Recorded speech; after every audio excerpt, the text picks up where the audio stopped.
Jangan lupa like dan subscribe ya teman-teman. Halo, Ya, silakan Kak. Mbak. Ada yang mau ditanyakan Mbak? Ya Kak, aku kan ini aku cuma mau nanya ini aja Kak. Ya. Bagaimana pandangan Kakak lah sebagai seorang Kristen dan agama lain gitu yang tidak ya sama dengan Kristen. Bagaimana pandangan Kakak tentang kami yang non Kristen gitu Kak? Itu aja sih Kak. Oke, ya. Kamu mute dulu ya, biar sayanya nggak ini. Iya Kak. Oke. Ya. Nah, kalau kamu bertanya bagaimana pandangan kami orang Kristen tentang orang-orang yang di luar kekristenan, ya, tentu sebagaimana sabda Tuhan kami Yesus Kristus, Dia mengatakan dalam Matius 28 ayat 19 bahwa kami harus pergi untuk memberitakan Injil kepada seluruh dunia. Ya, jadi seluruh dunia itu termasuk semua orang, ya. Kami mengasihi semua orang, untuk itulah kami menginjili. Kenapa kami menginjili? Kami tidak pernah memaksa orang untuk percaya kepada Yesus. Tetapi kami harus memberitakan kebenaran mengenai Kristus agar jiwanya diselamatkan. Ya, penginjilan kami dan iman kami kepada Kristus itu dilatar belakangi oleh apa?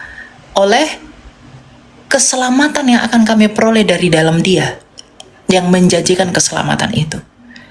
Nah, kami memandang orang yang di luar kekristenan adalah orang-orang yang dikasihi Allah, tetapi masih terhilang.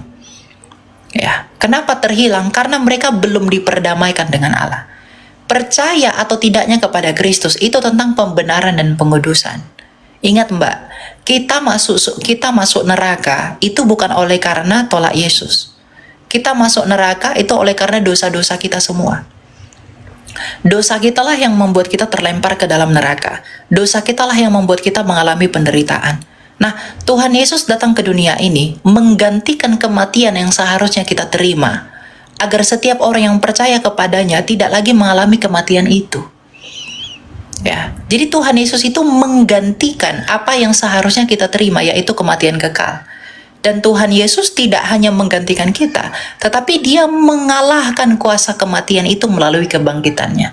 Maka orang yang percaya kepada Dia akan turut dibangkitkan sama seperti Dia yang telah bangkit dan menang melawan kuasa kematian itu.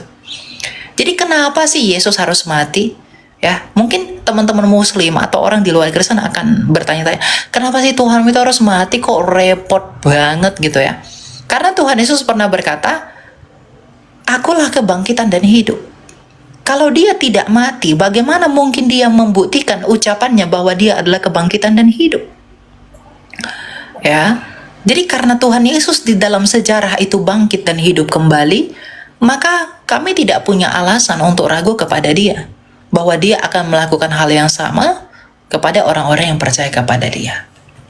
Ya, jadi kami itu memandang orang yang di luar Kristus itu adalah orang-orang yang terhilang. Nah, orang-orang yang terhilang, orang-orang yang tidak termasuk di dalam kawanan anak domba. Tapi bagaimanapun, sesuai sabda Tuhan kami Yesus Kristus, kami harus tetap mengasihi semua orang. Bahkan termasuk mbaknya nih sebagai Muslim. Kak, saya berbicara begini, saya menginjili Anda. Saya sebagai Kristen, kamu sebagai Muslim. Tapi itu haknya kamu mau percaya atau tidak. Kami tidak memaksa itu. Tapi dalam pandangan kami, kalaupun mbaknya menolak untuk percaya kepada Yesus, ya, mbaknya tidak akan punya alasan berkata bahwa aku belum mendengarkan kabar keselamatan itu. Ya, karena Anda sudah mendengarkan. Gitu. Jadi, kami memandang orang-orang yang di luar Kristen itu adalah orang-orang yang perlu dikasihani. Orang-orang yang dikasihani, dan kita perlu tolong mereka agar mereka diperdamaikan dengan Allah melalui satu-satunya jalan keselamatan, Kisah Rasul 4 ayat 12, yaitu Yesus Kristus sendiri.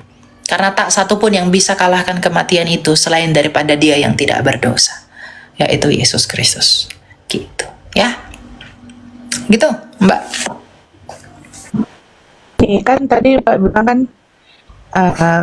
sudah gantikan sama Yesus ya, kita semua Betul. udah mati digantikan sama orang Yesus.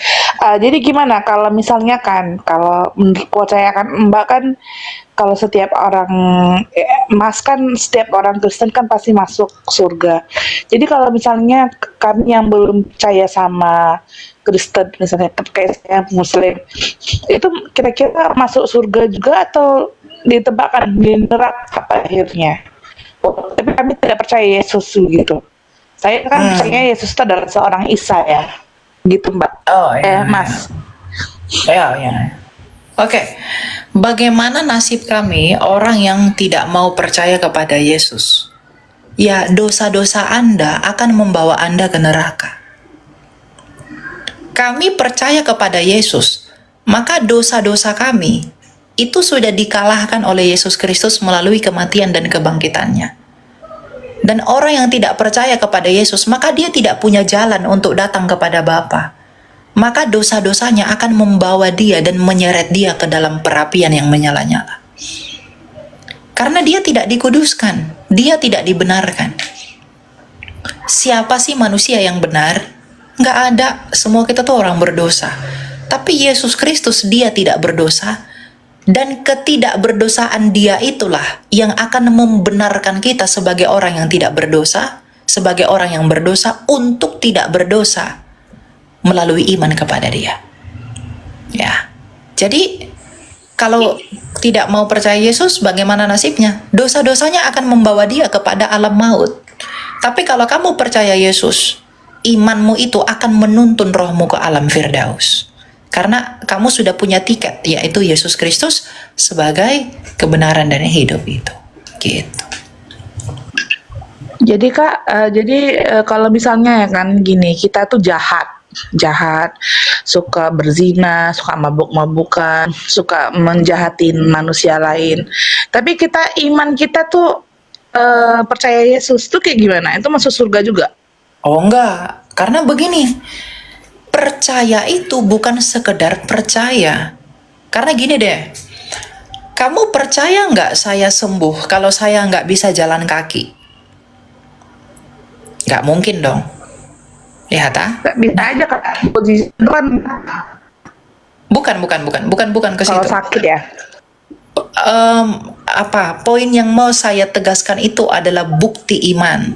Ya, jadi bukan kepada perbuatan itu Bukannya sendiri. itu iman juga Kak, kalau kita percaya itu Tuhan itu bakalan menyembuhkan kita walaupun kita doing nothing. Itu kan iman, bukan ya? Oke.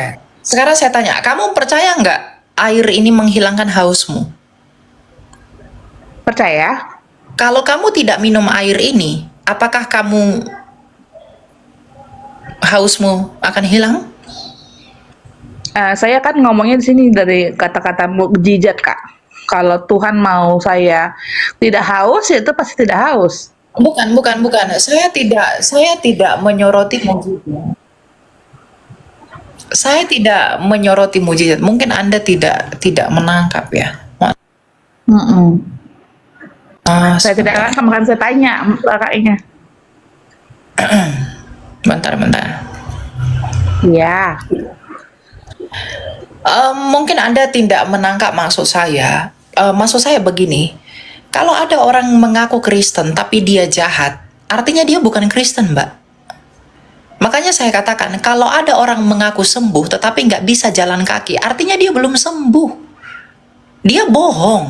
Nah, kalau ada orang mengaku Kristen tetapi perbuatannya itu seperti setan, artinya dia bohong, bukan Kristen. Karena Tuhan Yesus berkata bahwa akulah pokok anggur yang benar dan kamulah ranting-rantingnya. Dan setiap ranting yang tidak berbuah dengan benar, itu akan dibuang ke dalam api.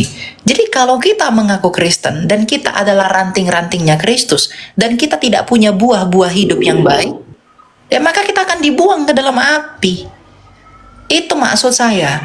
Ya, jadi kalau ada orang ngaku Kristen, tapi selalu berbuat jahat, suka berzina, suka membunuh orang, suka fitnah, suka mencaci, dan dia tidak bertobat sampai dia mati, ya, artinya dia bukan Kristen.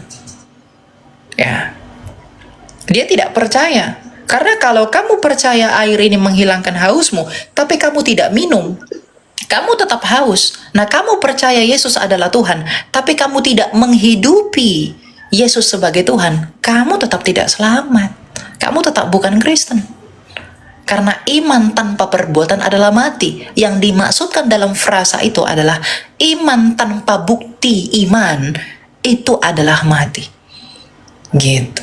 Jadi kekristenan itu bukan sekedar kata-kata, tapi praktik hidup, ya, life changing, perubahan hidup.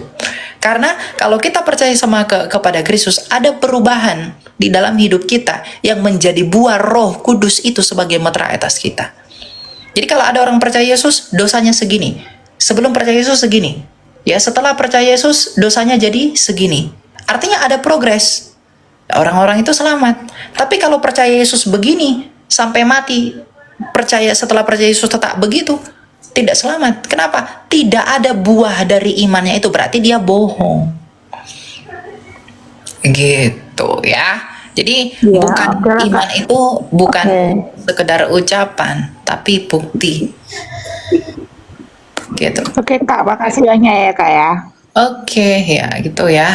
Ya, Jadi penjelasannya ya. oke ya. Silakan muat.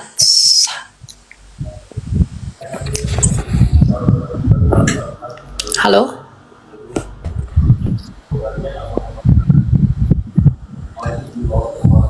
Halo?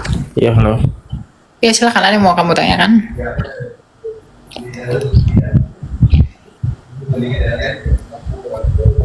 Halo? Tunggu. Berapa lama lagi saya harus menunggu? Adakah 1.300 tahun atau 700 tahun?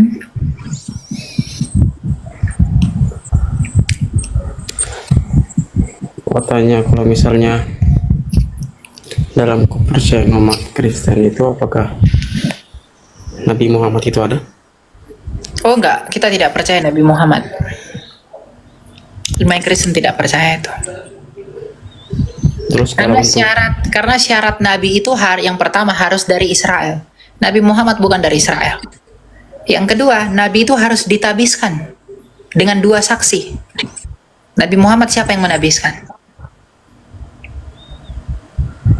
Ya, itulah alasan kenapa kita tidak menerima dia sebagai Nabi. Gitu.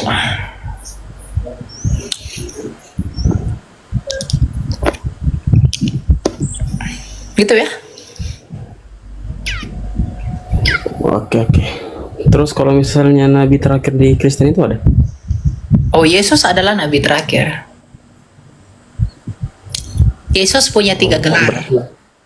Yesus punya 3 gelar. Dia adalah imam dari jalur Melkisedek, karena kan Yesus adalah Mesias. Nah, Mesias itu artinya yang diurapi, dan yang diurapi itu ada 3. Imam itu diurapi, raja itu diurapi, nabi itu diurapi. Nah, Yesus adalah nabi yang diurapi, tipologi Musa. Yesus adalah raja yang diurapi, keturunan Daud dari Yehuda, dan Yesus adalah imam yang diurapi dari jalurnya Melkisedek. Gitu.